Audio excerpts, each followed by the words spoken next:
Hello again and welcome back to IoT Innovation. Today we've titled the show Make It So, which might be the instruction from a lot of CEOs in the wireless industry to talk about IoT. What we're going to reflect on today is the interviews and reality of that over the last 8 weeks.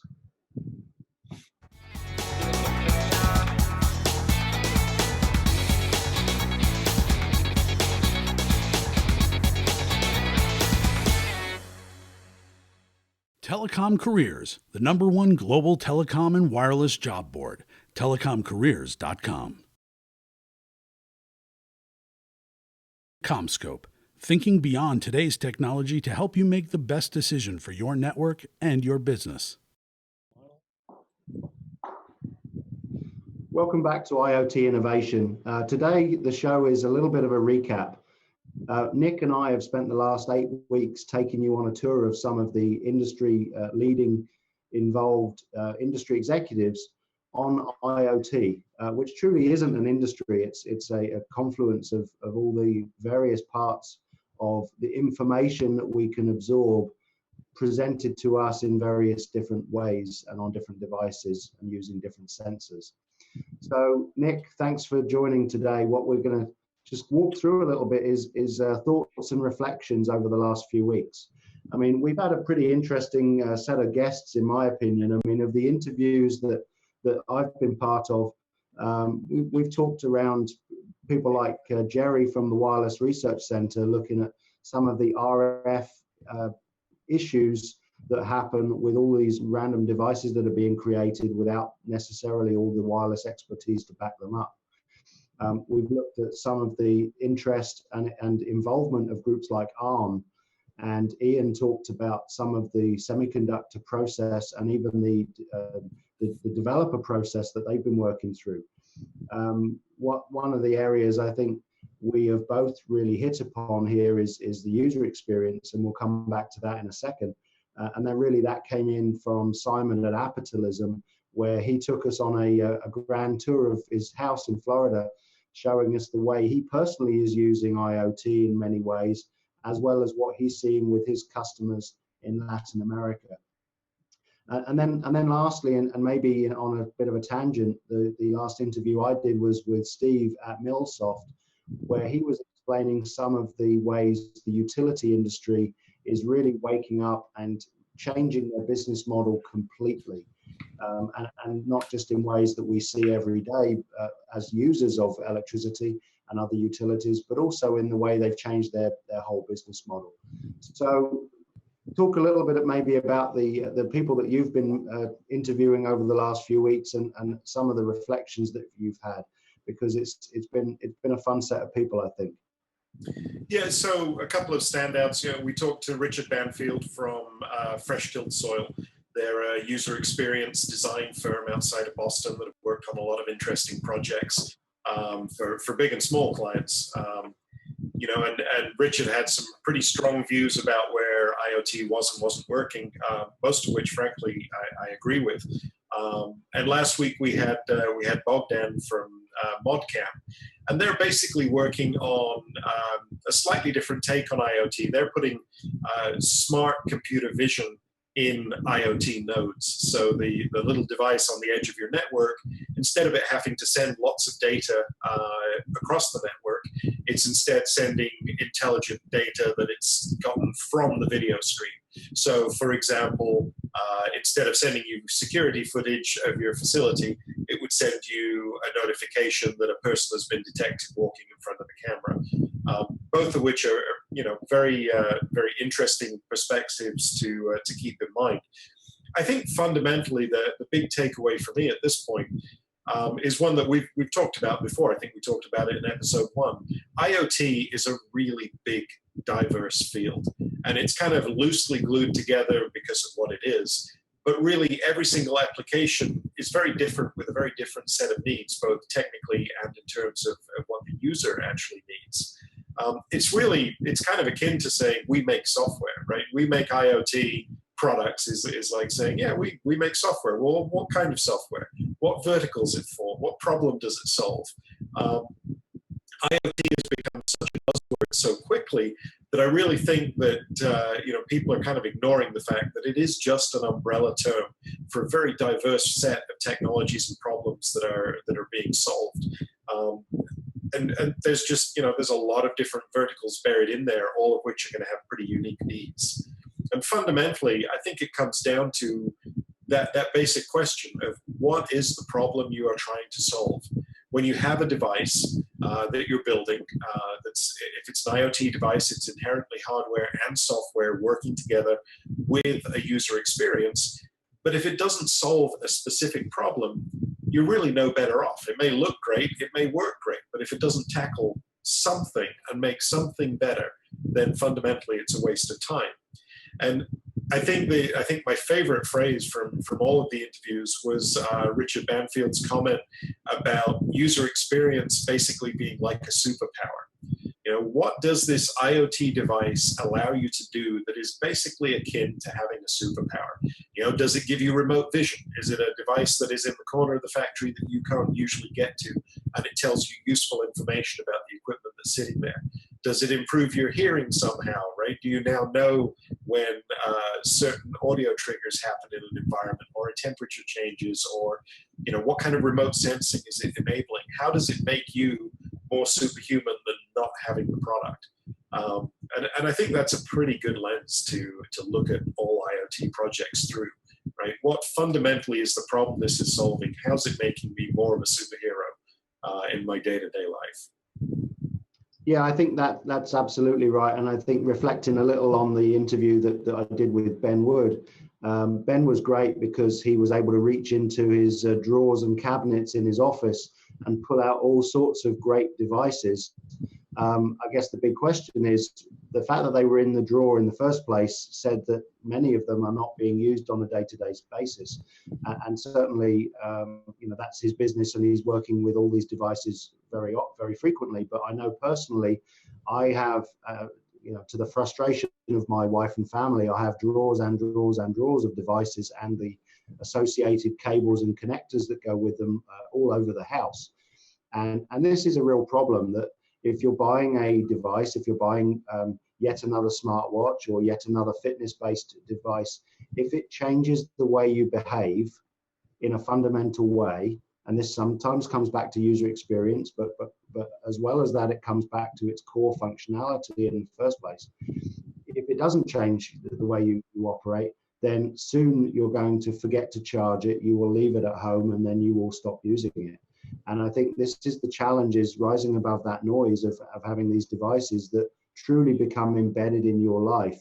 And I have a kind of firmly held belief at this stage in these discussions on IoT that this is exactly what you said about superpowers.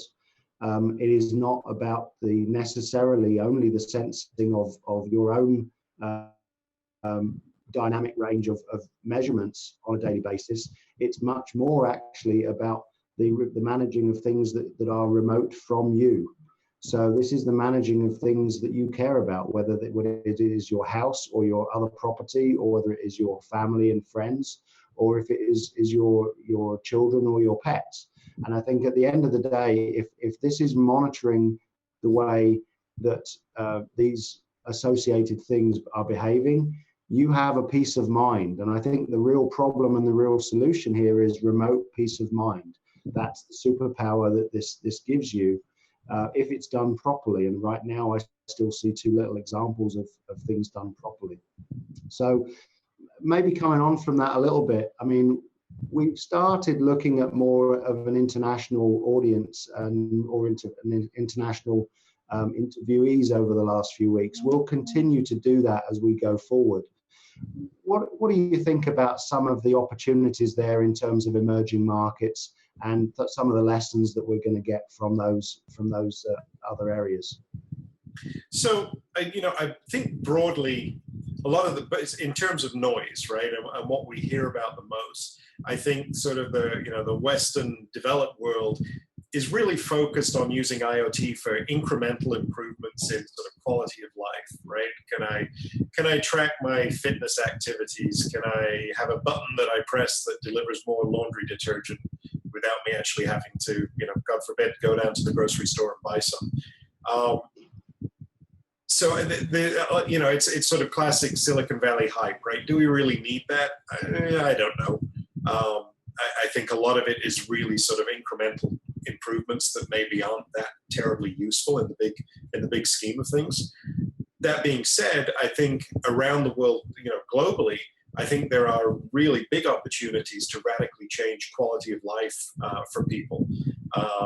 I'm not sure who makes money from that in the big picture, but you know, there are so many opportunities where remote sensing of some kind would actually dramatically improve the life of a population, whether it is you know, remote monitoring of flood levels, so you get an advanced warning of something, monitoring the amount of water that's being spent by factories and agriculture. You know, certainly California, I think, would benefit dramatically right now from a lot more remote sensing on the ground so that they could solve their drought problem.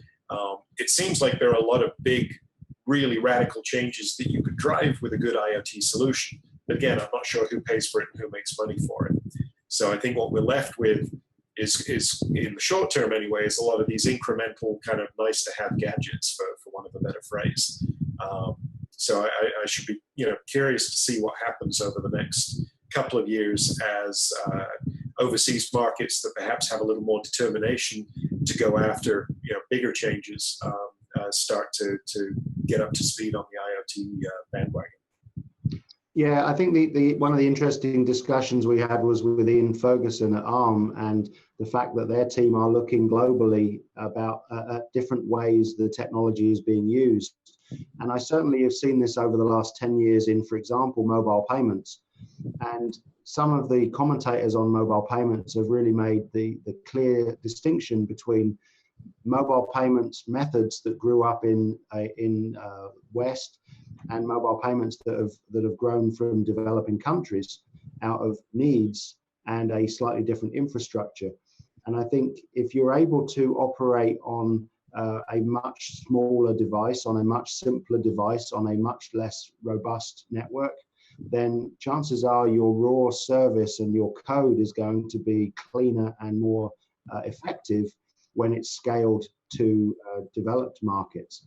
And I think that's a big lesson that we are going to see learnt in IoT by companies in this space, because I think if the companies that are leading the technology are in the US, for example, or Western Europe, or some parts of Asia, then I think the challenge is they have to know where the money's coming from. They have shareholders, they have commitments that they have to meet. So for them to be looking in overseas markets that are in developing countries, they have to tie the need to the money. And I think this is going to be a real challenge in their scouting, their innovation management process. If they're only looking in a 20-minute radius of San Francisco, or a 20-minute radius of Cambridge, Massachusetts, or the UK, or Tel Aviv, I mean, there's a lot of pockets of innovation around the world that are clearly doing some amazing things. But I think in terms of emerging business models, I agree with you that I see a lot of these coming out of some probably non-obvious locations. So one other area, one other discussion point we've tried to take with some of our guests is to ask, okay, what do they see on their travels as killer apps, killer devices, killer use cases? Have you got some reflections there in terms of the people that you've talked to, both for this program, but also outside as we've been going about some of our customer meetings in the last few months? So, you know, I think one of my favorite examples comes from the IoT World Conference with the folks at Adidas, because, you know, they basically built this whole team training platform that is really a classic IoT play, right? It's a device that all the players wear that reports all kinds of biometric data and stats in real time. And the thing that I think makes it particularly compelling is that Adidas really focused on what the coach, who was the end user, really needed to see. So rather than give the coach pages and pages of data that, you know, would be very interesting but not instantly actionable, they boiled it down to a couple of key metrics, like, is this player tired? Is the player overexerting themselves? Is the player apparently underexerting themselves? How many calories are they burning? How much energy are they expending? Do they need to be rested? Things that a coach can instantly look at and say, okay, that player needs to come off the field. This player needs to be told to work harder. This player is trying too hard. Real actionable data that significantly improves the performance of a team. For me personally, I'm still using my Moto 360. I'm less enthusiastic about the latest Android Wear update because it seems to have made the thing a bit more complicated, and I really liked the simplicity of it before. I think there's a push to put more functionality into the watch, and I'm not sure that's actually a good direction to go in. But I find it a genuinely useful object. If I leave the house without it, I definitely regret it. I'm not sure I'm quite at the point that I turn around. It depends how far away I've gone. But it's a device that I use a lot, and I find it very, very helpful in a lot of different circumstances. I've been using the Amazon Echo device. Richard was tearing into that during our discussion because of some of the issues that the user experience has. But it's been pretty interesting to see my family interact with the device. And we have a common point now for shopping requests. Now, admittedly, for my kids, that usually ends up being candy and chocolate that they put on the list. But nevertheless, we've got a very easy mechanism now just to have a group shared shopping list of things we've run out of. So it's not exactly life-changing, but it is somewhat life-improving. Stepping back a bit from the things I've been, directly using myself, I think there's some really big opportunities, and people are chasing them down, but in healthcare and senior care. I have on my father's side, I have an elderly grandmother who was living alone until relatively recently, and she was coping okay, but she was 200 miles away from where my parents live, and she had a habit of not answering the phone because she's gone a little deaf. And so my parents basically had no choice but to get in the car and drive down to check up on her on a regular basis. And IoT, some of the applications of IoT could have made that a lot simpler. You could have installed ModCam, for example, in some form that would let you know that she was up and about and moving from one room to another. And it wouldn't be transmitting the video, so it's not really invading her privacy. But it is at least letting us know that, yes, she woke up and got out of bed at 8 o'clock in the morning. She moved to the kitchen. She was in the kitchen for 20 minutes, and then she moved to the living room, or whatever is a normal pattern. I think that has huge potential. I also think for people that have a whole variety of medical conditions, especially ones that need constant monitoring, like diabetes and heart conditions and so forth, being able to really have a near real-time track, I think is really going to meaningfully change the lives of people. People with things like epilepsy too, right? For concerned family members, being able to check in with you very easily and know that you're well. That's a big deal. It probably extends to things like depression and various other conditions where really all you need is just to check in and say, yeah, I'm okay. It's a very simple device, but it needs to be wrapped in the right user experience to make it valuable. But when it is, I think that can be incredibly valuable for a pretty broad population. So healthcare and senior care for sure. We're seeing a lot around personal improvement. I don't know how much that's really going to have long-term legs. For regular personal improvement like fitness, basic fitness well-being, it seems like that's just going to get subsumed into part of a bigger device. The Moto, for example, or the Apple Watch, they do step counting and pulse counting and things like that. I don't think it's a huge stretch to see a device like that becoming more multi-purpose over time. But those seem like the big areas here. I think globally, the whole concept of remote monitoring of scarce resources, I think that has potential to pay off in spades. Whether it's water, whether it's pollution, whether it's pollen counts in the air, the ability to deploy a cheap sensor that is basically communicating a significant amount of data that can then be analyzed and combined and turned into both a reactive model where you're alerting somebody to something that's happening, but also a better predictive model for future reference. Those are incredibly powerful opportunities. Yeah, exactly. I think the peace of mind element here in all of those is a critical component of what will make IoT explode even more than it has already. I think one of the tests that I've put with technology for many years is the wife test. My wife particularly is not an early adopter by any means. In fact, I think she's quite proud of not being an early adopter at most times.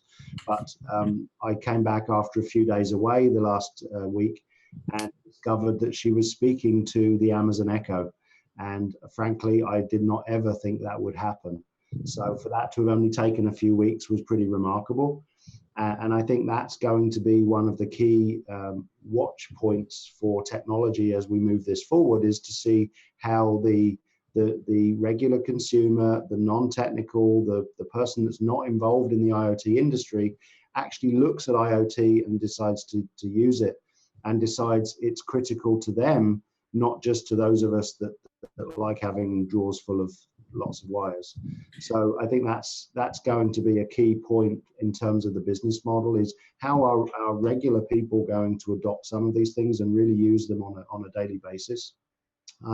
So maybe coming on from that, one of the areas that I really wanted to tackle and to get your thoughts on, having talked to a few of these industry executives, was the topic of regulation. We're dealing with quite a lot of quite an amazing amount of public discussion on the internet becoming a utility in the US. The FCC and Tom Wheeler's being extremely vocal and active in changing the way we think about data, and forcing the industry to change the way they act because of that. What do you think about regulatory control, regulatory direction in this case? And how do you see that really driving or helping IoT?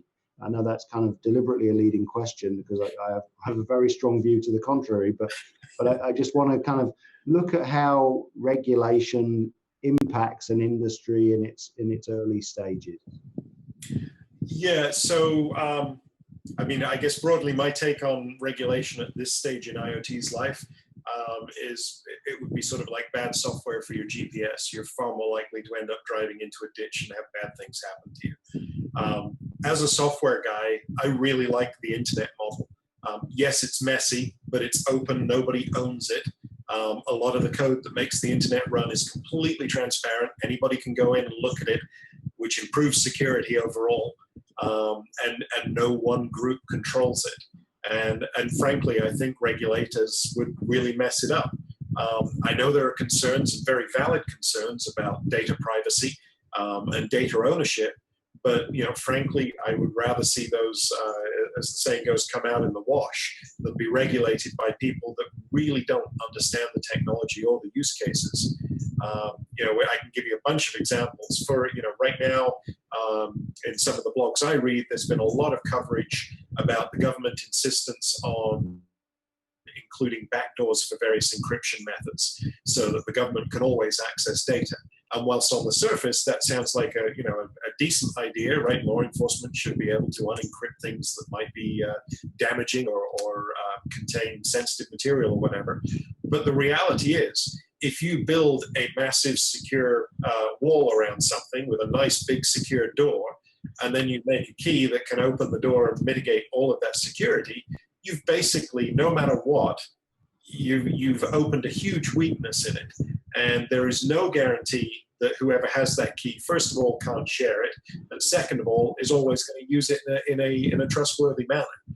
So that's one example. It's a fundamentally foolish assertion being pushed kind of in the guise of regulation, that having a backdoor to encryption is a good idea. You can take any encryption expert on the planet and ask them about it, and they will give you a very convincing set of arguments as to why it's the dumbest thing they've ever heard. Another example would be drones. If you look at adoption and use of drones in business in the US, it has clearly been hampered by the fact that the FAA have been dragging their feet so hard.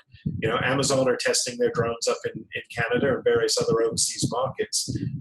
You know, the process of regulation got into the drone market very early. And yes, there are legitimate safety concerns, but the reality is government moves really slowly and technology moves really fast, and the two are always going to be awkward bedfellows.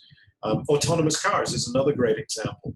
You know, you've already got the UK announcing that they're going to let autonomous cars on the road in limited numbers. I believe as long as they conform to current safety standards. You've got Germany doing much the same thing. And in the US, we still haven't even really started that debate yet. So you know that at the moment, most of the interesting development work in autonomous cars isn't going to get tested here and isn't going to get launched here. So I think anytime regulation comes in before an industry really matures, I think you run the risk of just derailing the entire thing and bogging it down.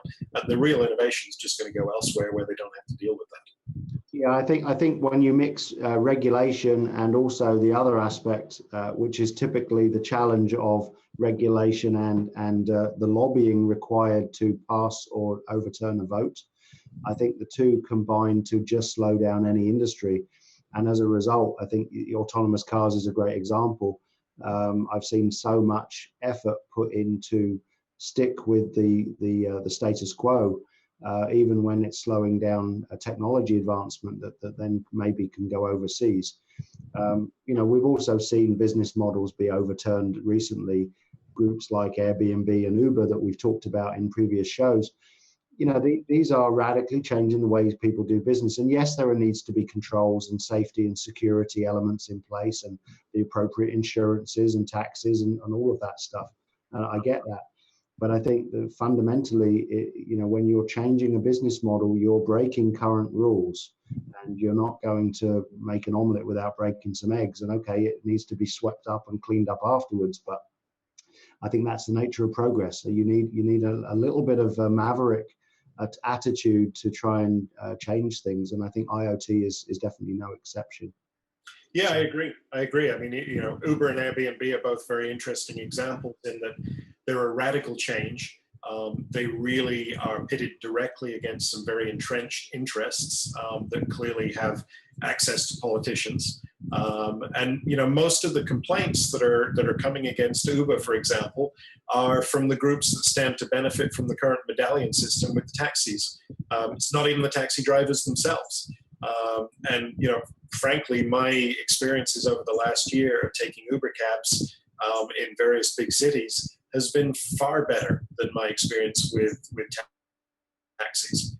Mostly, because of the technology, the Uber shows up on time. You know where it is. You know who you're meeting with. You know when they're right around the corner. It's a very seamless experience. Whereas, in a cab, half the time, if you call ahead, they don't show up. Well, more than half, depending on the city you're in. When they do show up, off you go. Some of them, I guess, they're all supposed to take credit cards. Some will, some won't. Some of the machine's broken. Some make it very clear that they're not happy about that. I mean, it's a transformative experience. And whilst I have no time for the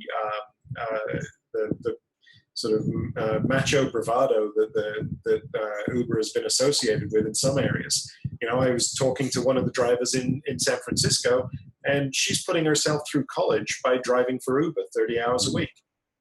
That's a pretty transformative thing. It really is. And same with Airbnb, especially in areas where property prices have gone up so much. People are meaningfully supplementing their income with this entirely new business model. And, I think you're going to see that more in IoT. I'm just not sure quite how it's going to play out because we're at such an early stage. Well, I think, we've talked about autonomous cars and then kind of led into Uber. I think, as we've mentioned before, one of the largest IoT devices that we're all going to be handling will be a vehicle. And that's when you start to realize that, or when you start to think, okay, well, actually the IoT device is my whole house. It really starts to take on a number of different impacts in the way we lead our lives. So just to finish up, over the next few weeks, what we're looking to do is add into our guest list some companies that are involved in the graphics industry. We've got some people that are involved heavily in the entertainment industry and a number of different facets of that actually. We have mobile operators, both North American mobile operators, as well as one operator in Western Europe that we'll be talking to. And please continue to send in recommendations of guests that you would like to have us speak with and comment on this industry. One of the areas that we're seeing here, both Nick and I, is that the IoT is impacting every boardroom around the world in different countries, different companies, different markets that really are not normally considered part of the wireless industry. And this is very, very important. So if there's groups that you'd like to hear from, then please let us know. So with that, we'll finish up for this week. Nick, thanks for joining, and we'll be interviewing more people over the next few weeks and look forward to getting you feedback. Thank you very much again. Bye for now. IoT Innovation is a production of RCR TV. To reach Chris Hare or suggest a show topic for IoT Innovation, you can reach Chris at cbh@ntete.com. To find out more about IoT Innovation and all things wireless, visit rcrwireless.com.